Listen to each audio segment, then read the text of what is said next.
Dear സ്റ്റുഡൻസിന് നമുക്ക് house പ്രോപ്പർട്ടിയിൽ 2 problems നോക്കാം. അപ്പോൾ ഇതിൻ്റെ ചാർട്ട് ഒന്ന് ശ്രദ്ധിക്കുക. ഫസ്റ്റ് ഗ്രോസ് ആനുവൽ വാല്യൂ, പിന്നെ അതിന് നമുക്ക് എന്തൊക്കെ ഡിഡക്റ്റ് ചെയ്യാം, മുനിസിപ്പൽ ടാക്സ് പേ ചെയ്തതുണ്ടെങ്കിൽ, പിന്നെ അൺറിയലൈസ്ഡ് റെൻറ്റ് ഉണ്ടെങ്കിൽ. അൺറിയലൈസ്ഡ് റെൻറ്റ് വരുമ്പോൾ നമുക്ക് കിട്ടാത്ത റെൻറ്റ്, നമുക്ക് ഈ വർഷം ആ റെൻറ്റ് കിട്ടിയിട്ടില്ല, അവർ തന്നിട്ടില്ല, അപ്പോൾ ആനുവൽ വാല്യൂ കിട്ടും. അതിൻ്റെ 30% standard deduction. Interest on loan no limit, അതായത് വാടകയ്ക്ക് കൊടുത്ത വീടിന് നമുക്ക് കൺസ്ട്രക്ഷന് വേണ്ടി എടുത്ത ലോണിൻ്റെ ഇൻട്രസ്റ്റ് ലിമിറ്റും ഇല്ല, എത്ര എമൗണ്ട് നമുക്ക് ഡിഡക്റ്റ് ചെയ്യാം. പിന്നെ പ്രീ കൺസ്ട്രക്ഷൻ പീരീഡ് ആണെങ്കിൽ 5 ഇൻസ്റ്റാൾമെൻ്റായിട്ട് നമുക്ക് എന്ത് ചെയ്യാൻ പറ്റുള്ളൂ, ക്ലെയിം ചെയ്യാൻ പറ്റുള്ളൂ. അപ്പോൾ ഇൻകം ഫ്രം ഹൗസ് പ്രോപ്പർട്ടി. പിന്നെ സെൽഫ് ഓക്കുപ്പൈഡ് ഹൗസ് പ്രോപ്പർട്ടിൻ്റെ ആണെങ്കിൽ ഗ്രോസ് ആനുവൽ വാല്യൂ നില്ലാണ് നമുക്കറിയാം. മുനിസിപ്പൽ ടാക്സ് പേ ചെയ്തത്, സ്റ്റാൻഡേർഡ് ഡിഡക്ഷൻ ഒന്നും ഡിഡക്ഷൻ കിട്ടില്ല. ആകെ നമുക്ക് എന്താ കിട്ടുക, ഇൻട്രസ്റ്റ് ഓൺ ലോൺ ഒന്നെങ്കിൽ 30,000, 99 മുന്നേ എടുത്ത ലോണാണെങ്കിൽ അങ്ങനത്തെ ഒരു കണ്ടീഷൻ സാധാരണ വരാറില്ല, അല്ലെങ്കിൽ 2 ലക്ഷം. ഇതാണ് സെൽഫ് ഓക്കുപ്പൈഡ് ഹൗസിൻ്റെ. അപ്പോൾ സെൽഫ് ഓക്കുപ്പൈഡ് ഹൗസിന് മോസ്റ്റ്ലി എന്താണ് ലോസ് ആവും നമുക്ക് കിട്ടുക, കാരണം ആനുവൽ വാല്യൂ ഒന്നും ഇല്ലല്ലോ. ലോൺ എമൗണ്ട് ഡിഡക്റ്റ് ചെയ്യുമ്പോൾ മൈനസ് ഫിഗർ ആവുമല്ലോ വരിക. മറ്റേ ടേബിൾ ശ്രദ്ധിക്കുക കേട്ടോ. ഈ ഐറ്റംസ് മാത്രമേ എന്ത് ചെയ്യാൻ പാടുള്ളൂ, ഹൗസ് പ്രോപ്പർട്ടിയിൽ നിന്ന് ഇൻകം കാൽക്കുലേറ്റ് ചെയ്യുമ്പോൾ ഡിഡക്റ്റ് ചെയ്യാൻ പറ്റുള്ളൂ. ബാക്കി വീടിന് റിപ്പയർ വന്നു, വീടിന് ഇൻഷുറൻസ് അടിച്ചു, വീടിൻ്റെ ഗ്രൗണ്ട് റെൻ്റ് അടിച്ചു ഒന്നും പറഞ്ഞാൽ നമ്മൾ ചെയ്യാൻ പാടില്ല കേട്ടോ. ഒരു പ്രോബ്ലം നോക്കാം. Compute income from house property from the following information for let out or self occupied property of mister Rakesh for the assessment day 2021-22. Rent received ₹50,000 per month. Municipal taxes paid ₹10,000. Interest on borrowed capital 10 lakh. 10 lakh ഉണ്ട്, വലിയൊരു amount interest വരുന്നുണ്ട് കേട്ടോ. Gross annual value നമ്മളിത് same house തന്നെ self occupied ആണെങ്കിൽ എങ്ങനെ, let out ആണെങ്കിൽ എങ്ങനെ നോക്കണം. അപ്പോൾ ഗ്രോസ് ആനുവൽ വാല്യൂ 50,000 ഇൻറ്റു 12, 6 ലക്ഷം, 50,000 ഒരു മാസം. മുനിസിപ്പൽ ടാക്സസ് പേ ചെയ്ത് 10,000.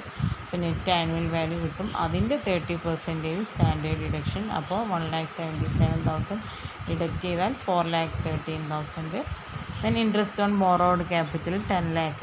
ലിമിറ്റൊന്നുമില്ല ലെറ്റ് ഔട്ട് പ്രോപ്പർട്ടിക്ക് നമ്മൾ പറഞ്ഞു. അപ്പോൾ ലോസാണ് ആവുന്നത് അല്ലേ. 13,000 ഇൻകം ഉള്ളൂ, പിന്നെ അതിന് 10 ലക്ഷം എന്താണ് ലോസാണ്. അപ്പോൾ ലോസ് ഫ്രം ഹൗസ് പ്രോപ്പർട്ടിയാണ്. ഇനി ഇതേ വീട് സെൽഫ് ഓക്കുപ്പൈഡ് ആണ്. Gross annual value 50,000 into 12 less municipal taxes നില്ലാണ്, അത് nil. Net annual gross annual value നില്ലാവുമ്പോൾ നെറ്റ് ആനുവൽ വാല്യൂ ഓൾറെഡി നില്ലാവും അല്ലേ, ഓട്ടോമാറ്റിക്കലി നില്ല് വരും. സ്റ്റാൻഡേർഡ് ഡിഡക്ഷൻ ഇല്ല. ആകെ സെൽഫ് ഓക്കുപ്പൈഡ് ഹൗസിൽ എന്താണ്, ഇൻട്രസ്റ്റ് ഓൺ ബോറോഡ് ക്യാപിറ്റൽ.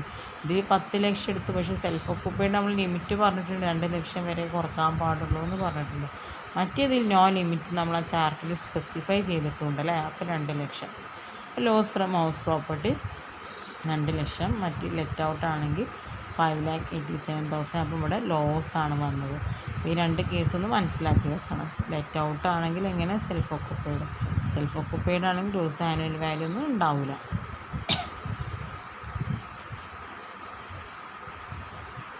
ഈ പ്രോബ്ലം മനസ്സിലാക്കുക.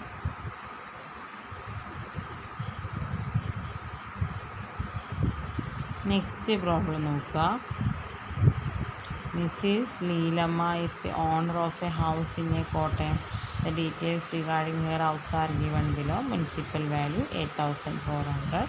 Rent received 9,000. Total municipal taxes paid. ഇവിടെ ശ്രദ്ധിക്കുക, total taxes paid 1,260. Municipal tax paid by tenant. വാടകക്കാർ 420 കൊടുത്തിട്ടുണ്ട്. Ground rent 250. Repairs 2,000. Interest on loan taken for renewing the house 300. Unrealised rent recovered 4,000. അപ്പോൾ unrealised rent തിരിച്ച് കിട്ടിയ റെൻറ്റാണ് കേട്ടോ, അല്ലാതെ നമുക്ക് കൊടുത്തല്ല, റിക്കവേർഡാണ് കേട്ടോ. നമ്മൾ ഫസ്റ്റ് ശ്രദ്ധിക്കുക.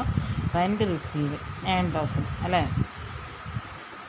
ദെൻ മുനിസിപ്പൽ ടാക്സസ് പേ ചെയ്ത് 1,260 ടോട്ടൽ ടാക്സ് എന്ന് പറഞ്ഞു. അതിൽ പക്ഷേ 420 മറ്റേ ആൾ ഓണർ താമസിക്കുന്ന ആളാണ് അടിച്ചിട്ടുള്ളത്. നമ്മൾ അടിച്ചത് കുറച്ചാൽ മതി, 840. അപ്പോൾ ആനുവൽ വാല്യൂ 8,160.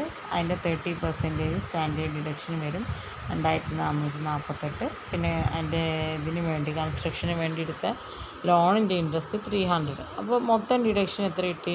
2748. അത് ഈ ആനുവൽ വാല്യൂയിൽ നിന്ന് ഡിഡക്റ്റ് ചെയ്യുമ്പോൾ എത്ര കിട്ടും? 5412. പിന്നെ നമുക്ക് എന്ത് ചെയ്യണം? അൺറിയലൈസ്ഡ് റെൻറ്റ് റിക്കവർ ചെയ്തിട്ട് തിരിച്ച് കിട്ടിയിട്ടുണ്ട്. അപ്പോൾ നമ്മൾ തിരിച്ച് ആഡ് ചെയ്യണം. സാധാരണ കിട്ടാത്ത കേസിൽ നമ്മൾ ഡിഡക്റ്റ് ചെയ്യും. ഇത് കിട്ടിയതാണ്. അപ്പോൾ ആ കിട്ടിയ ഫൈനാൻഷ്യൽ ഇയറിൽ നമ്മൾ തിരിച്ച് ആഡ് ചെയ്യണം. അപ്പോൾ നമുക്ക് എന്ത് കിട്ടും? ഇൻകം ഫ്രം ഹൗസ് പ്രോപ്പർട്ടി ആയിട്ട് 9412 കിട്ടും. അപ്പോൾ ഇവിടെ ക്വസ്റ്റ്യനിൽ ശ്രദ്ധിച്ച് നോക്ക്, റിപ്പയേഴ്സ് ഉണ്ട്. വീടിൻ്റെ റിപ്പയേഴ്സ് എന്ന് വന്നാൽ നമ്മൾ ഡിഡക്റ്റ് ചെയ്യാൻ പാടില്ല.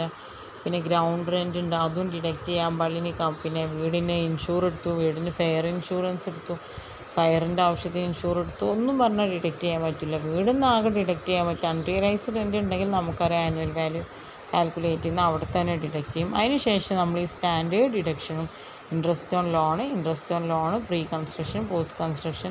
പ്രീ കൺസ്ട്രക്ഷൻ ആണെങ്കിൽ 5 ഭാഗങ്ങളായിട്ട് തിരിച്ചിട്ട് അതിനൊരു പാർട്ട് ഡിഡക്റ്റ് ചെയ്യും. മറ്റ് പോസ്റ്റ് ആണെങ്കിൽ നോ ലിമിറ്റ് ഡിഡക്ഷനാണ്. അപ്പോൾ വേറെ പിന്നെ റിപ്പയേഴ്സ് ഇതൊന്നും പറഞ്ഞാൽ നമ്മൾ അതൊന്നും ഡിഡക്റ്റ് ചെയ്യാൻ പറ്റില്ല. ഡിഡക്റ്റ് ചെയ്യാൻ പറ്റുന്ന ഐറ്റംസ് ഇത്രയേ ഉള്ളൂ. അപ്പോൾ ഈ പ്രോബ്ലം ഒന്ന് മനസ്സിലാക്കി വെക്കുക. കാരണം സിമ്പിളാണ് ഹൗസ് പ്രോപ്പർട്ടീൻ്റെ പ്രോബ്ലം. ഒന്നും കൂടെ നോക്കും. Municipal value, rent receive, total municipal taxes paid, പിന്നെ ടെനൻറ്റ് പേ ചെയ്ത്, ഗ്രൗണ്ട് റെൻറ്റ്, റിപ്പയേഴ്സ്. അത് നമുക്ക് കുറക്കാൻ തോന്നും. റിപ്പയേഴ്സ് വീടിൻ്റെ ആവശ്യത്തിനില്ലേ എന്നൊക്കെ നമുക്ക് ഡിഡക്റ്റ് ചെയ്യാൻ തോന്നും. പക്ഷെ അങ്ങനെ ഡിഡക്ഷനൊന്നും ഇതിൽ അലവബിൾ അല്ല.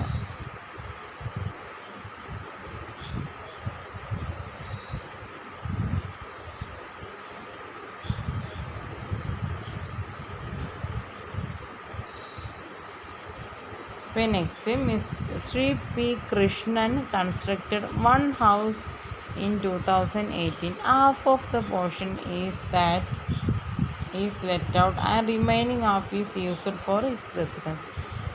കൃഷ്ണൻ വീടുണ്ടാക്കി 2018. ഹാഫ് എന്താണ്? ലെറ്റ് ഔട്ടാണ്. ഹാഫ് അയാൾ താമസത്തിനും. Municipal value 12,500.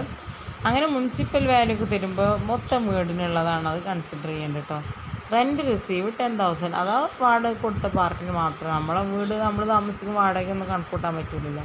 മുനിസിപ്പൽ ടാക്സസ് പേ ചെയ്ത് 2,500. രണ്ടിനും കൂടെ 2 പോർഷനും കൂടി ഉള്ളതാണ് കേട്ടോ. Ground rent 250. Repairs 2,000. Interest on loan taken for construction 2,500. ഇപ്പോൾ ലെറ്റ് ഔട്ട് പോർഷനിൽ നമ്മൾ ഫസ്റ്റ് നോക്കുക. റെൻറ്റ് എത്ര റിസീവ് ചെയ്യുന്നത്? 10,000. മുനിസിപ്പൽ ടാക്സ് പേ ചെയ്യുന്നത് 1,250. അതെങ്ങനെ കിട്ടി? 2,500 പകുതി കേട്ടോ. പകുതി വീടല്ലേ വാടകൻ്റെ ആവശ്യത്തിന് കൊടുക്കുന്നുള്ളൂ. അപ്പോൾ അതിൻ്റെ പകുതി. അപ്പോൾ ആനുവൽ വാല്യൂ 8,750. പേ ഡിഡക്ഷൻസ്, അത് ആനുവൽ വാല്യൂവിൻ്റെ 30% ഡിഡക്റ്റ് ചെയ്യുക, 2,625. പിന്നെ ഇൻട്രസ്റ്റ് ഓൺ ലോൺ ഉണ്ട്. ഇൻട്രസ്റ്റ് ഓൺ ലോൺ എത്രയാണ് വരുന്നത്? 2,500 അല്ലേ വരുന്നത്. പക്ഷേ ഫുള്ള് ഡിഡക്റ്റ് ചെയ്യാൻ പറ്റുമോ? ഇല്ല, കാരണം പകുതിയാണ് അല്ലേ. അപ്പോൾ 1,250 ഡിഡക്റ്റ് ചെയ്യുക. അപ്പോൾ income from let out portion 4,875. മനസ്സിലായോ? പാർട്ട് വാടകയ്ക്ക് കൊടുത്തിട്ടുള്ളൂ. അപ്പോൾ എല്ലാം എന്താ ടാക്സും പിന്നെ ഇൻട്രസ്റ്റ് ഓൺ ലോണൊക്കെ നമുക്ക് ഡിഡക്റ്റ് ചെയ്യാൻ പറ്റും. പിന്നെ self occupied portion, annual value നമുക്കറിയാം. സെൽഫ് ഒക്കുപ്പൈഡ് പോർഷൻ്റെ എന്താണ്? ആനുവൽ വാല്യൂ നില്ലാണ്. സെൽഫ് ഒക്കുപ്പൈഡ് പോർഷൻ്റെ ആനുവൽ വാല്യൂ നില്ലാണ്. ഡിഡക്ഷൻസ് പിന്നെ ലോണ് ഉണ്ടെങ്കിൽ അത് ഡിഡക്റ്റ് ചെയ്യാം. അത് 1,250 അല്ലേ. അത് 1,250 കിട്ടും. പിന്നെ ഇൻകം ഫ്രം ഹൗസ് പ്രോപ്പർട്ടി 3,625. എങ്ങനെയാണ് ഈ 3,625 വന്നത്? നിങ്ങൾക്ക് കൺഫ്യൂഷൻ ഉണ്ടാവും. ഈ ഇൻകം ഫ്രം ഹൗസ് പ്രോപ്പർട്ടി എന്ന് പറയുന്നത് സെൽഫ് ഒക്കുപ്പൈഡ് പോർഷൻ ലോസ് ആണല്ലേ. ആനുവൽ വാല്യൂ നില്ലാണ്. പിന്നെ interest on loan taken for construction 1,250 minus ആണ് അല്ലേ. 1,250 മൈനസ് എന്ന് പറയുമ്പോൾ അവിടെ ലോസ് വന്നു 1,250. മേലത്തെ പോർഷൻ വാടക കൊടുത്ത പോർഷൻ നമുക്ക് 4,875 നമുക്ക് ലാഭമുണ്ട്. ഈ നമ്മൾ സെൽഫ് ഒക്കുപ്പൈഡ് പോർഷനിൽ നമുക്ക് ഒരു 1,250 നഷ്ടം വന്നു. പക്ഷേ മുകളിലത്തതിൽ നിന്ന് നമുക്ക് 4,875 ലാഭം വന്നു, പ്രോഫിറ്റ് വന്നു, ഇൻകം വന്നു അല്ലേ. അപ്പോൾ ഹൗസ് പ്രോപ്പർട്ടി ഇൻകം എന്ന് പറയുന്ന ആ ലോസ് ഡിഡക്റ്റ് ചെയ്ത എമൗണ്ടാണ്. അപ്പോൾ ഈ പ്രോബ്ലംസ് സിമ്പിളാണ്. നമ്മൾ ഇതിൽ റിപ്പയേഴ്സ് ഉണ്ടല്ലേ, ഗ്രൗണ്ട് റെൻ്റ് ഉണ്ട്, അതൊന്നും നമ്മൾ ഡിഡക്റ്റ് ചെയ്യാൻ പാടില്ല. കുറക്കാനുള്ളൊരു ഓപ്ഷൻ ഇല്ല. ഇത്രയും ഐറ്റംസ് നമുക്ക് കുറക്കാനുള്ളൊരു ഇതുള്ളൂ. As per provisions of tax income from house പ്രോപ്പർട്ടിയും ഡിഡക്റ്റ് ചെയ്യാനുള്ള ഐറ്റം സ്റ്റാൻഡേർഡ് ഡിഡക്ഷനും പിന്നെ ഇതും ഇൻട്രസ്റ്റ് ഓൺ ലോൺ. ആ പ്രീ കൺസ്ട്രക്ഷൻ പോസ്റ്റ് കൺസ്ട്രക്ഷൻ അത് നമ്മൾ ആ ക്വസ്റ്റ്യൻ അനുസരിച്ച് ചെയ്യുക. അപ്പോൾ ഇതൊക്കെ പോസ്റ്റ് കൺസ്ട്രക്ഷൻ ആയിട്ടാണ് നമ്മൾ കണക്കൂട്ടിയിട്ടുള്ളത് അല്ലേ. പ്രീ കൺസ്ട്രക്ഷൻ ഇതിലൊന്നും ഇല്ല. പ്രീ കൺസ്ട്രക്ഷൻ ആണ് പറഞ്ഞു തന്നാൽ, അതായത് ആ വീട് ഉണ്ടാക്കുന്ന ഡേറ്റ് വരെയുള്ള ലോണിൻ്റെ ഇൻട്രസ്റ്റ് 6000 എന്ന് പറയുകയാണെങ്കിൽ പിന്നെ അതിൻ്റെ 1/5 എടുക്കണം. 1/5 ഒരു വർഷത്തിൽ, ബാക്കി 1/5 അടുത്ത വർഷത്തിൽ, അങ്ങനെ ഡിഡക്ഷൻ കൊടുക്കണം. അല്ലാതെ വേറൊരു ഡിഡക്ഷനും നമുക്ക് അലവബിൾ അല്ല.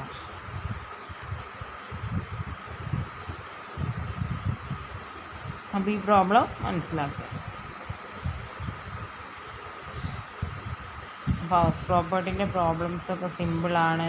ആദ്യം ഗ്രോസ് ആനുവൽ വാല്യൂ കാണാം, മുനിസിപ്പൽ ടാക്സ് കുറക്കുക, അപ്പോൾ നെറ്റ് ആനുവൽ വാല്യൂ കിട്ടും. അതിൻ്റെ 30% കാണാം, ആ സ്റ്റാൻഡേർഡ് ഡിഡക്ഷൻ ആവും. ദെൻ അതിൻ്റെ പിന്നെ ഇതെന്ത് ചെയ്യുക, അതാണ് പിന്നെ എന്തിട്ടുന്നത് ഇൻകം. ഇനിയിപ്പോൾ ലോണൊന്നും ഇല്ലാത്ത ആളെ സംബന്ധിച്ച് ഇൻകം ഫ്രം ഹൗസ് പ്രോപ്പർട്ടി എന്ന് പറയുമ്പോൾ ഈ സ്റ്റാൻഡേർഡ് ഡിഡക്ഷൻ ഡിഡക്റ്റ് ചെയ്തിട്ടുള്ള ആ എമൗണ്ടാണ് കേട്ടോ. ലോണുള്ളവർക്കല്ലേ ലോണ് കുറക്കേണ്ട ആവശ്യമുള്ളൂ. അപ്പോൾ അല്ലാതെ വേറൊരു എമൗണ്ട് നമുക്ക് കുറക്കാനുള്ള റൈറ്റ് ഇല്ല. അപ്പോൾ അതോടെ നമ്മൾ ഇൻകം ഫ്രം ഹൗസ് പ്രോപ്പർട്ടി എന്നുള്ള ചാപ്റ്റർ എന്താണ് നമ്മളത് കംപ്ലീറ്റ് ആയിട്ടുണ്ട്. പിന്നെ പ്രോബ്ലംസ് 1 2 നിങ്ങൾക്ക് വേണമെങ്കിൽ അയച്ചു തരാം. പിന്നെ ഈ ഒരു ഇൻകം ഫ്രം ഹൗസ് പ്രോപ്പർട്ടി എന്ന ചാപ്റ്റർ കംപ്ലീറ്റ് ആയി. നെക്സ്റ്റ് നമുക്ക് profits and gain of business of profession നമുക്ക് ചെയ്യാം. Profits and gain of business of profession നമുക്ക് എല്ലാവർക്കും അറിയാണ്. പ്രൊഫഷൻ ചെയ്യുന്ന ആൾക്കാർ, ഡോക്ടേഴ്സ്, ലോയേഴ്സ്, അവരെ ഇൻകം, പിന്നെ ബിസിനസ് ചെയ്യുന്ന ഈ 2 കാറ്റഗറി ഇൻകംസാണ് profits and gain of business of profession നമ്മൾ ഡിസ്കസ് ചെയ്യുന്നത്. പിന്നെ നമുക്ക് നമ്മളിപ്പോൾ 3 ഹെഡ്സ് ഉണ്ട്, 5 ഹെഡ്സ് ഉണ്ട്. 5 ഹെഡ്സിൽ നമ്മൾ ഇൻകം ഫ്രം സാലറി കഴിഞ്ഞു, ഇൻകം ഫ്രം ഹൗസ് പ്രോപ്പർട്ടി കഴിഞ്ഞു. പിന്നെ 3 ഹെഡ്സ് നമുക്ക് ബാക്കിയുള്ള profits and gain of business of profession, capital gain, income from other source. അപ്പോൾ ഹൗസ് പ്രോപ്പർട്ടി നമ്മൾ പറഞ്ഞ ആദ്യം ചെറിയ ചാപ്റ്ററാണ്, വേഗം തീരുമെന്ന് പറഞ്ഞിട്ടുണ്ട്. ഇനി നെക്സ്റ്റ് നമുക്ക് സ്റ്റാർട്ട് ചെയ്യേണ്ടത് profits and gain of business of profession. അതും ഇതേപോലെ സിമ്പിളായിട്ട് നമുക്ക് ചെയ്യാം.